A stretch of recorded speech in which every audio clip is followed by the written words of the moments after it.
Assembly వేదికగా ప్రభుత్వానికి BRS working president KTR మరొక సంచలన సవాల్ విసిరారు.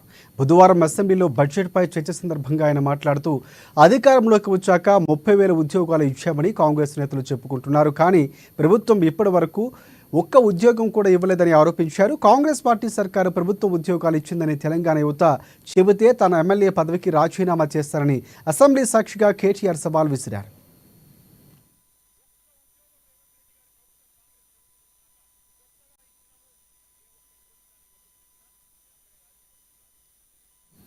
తమ బీఆర్ఎస్ ప్రభుత్వం హయాంలో నోటిఫికేషన్లు ఇచ్చి పరీక్షలు పూర్తి చేసి రిజల్ట్స్ వెల్లడించిన తరువాత కాంగ్రెస్ వచ్చి నియామక పత్రాలు మాత్రమే ఇచ్చిందన్నారు కేటీఆర్. నియామక పత్రాలు మేమే ఉద్యోగాలు ఇచ్చామని చెప్పుకుంటుందని కాంగ్రెస్పై నిప్పులు చెరిగారు కేటీఆర్.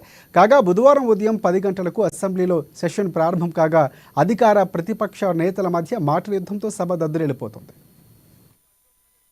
ఉస్మానియా యూనివర్సిటీకి పరుగులు పెడుతూ పోయినారు.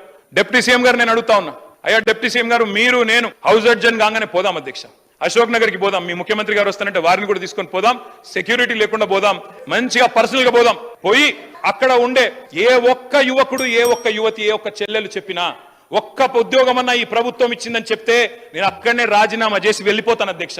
ఒక్క ఉద్యోగం రేవంత్ రెడ్డి గారి ప్రభుత్వం, కాంగ్రెస్ ప్రభుత్వం వచ్చినాక కొత్తగా ఇచ్చినాము అని ఏ ఒక్క యువతి గాని యువకుడు చెప్పినా నేను అక్కడే రాజీనామా చేసి రాజకీయ సన్యాసం తీసుకుంటా అధ్యక్ష.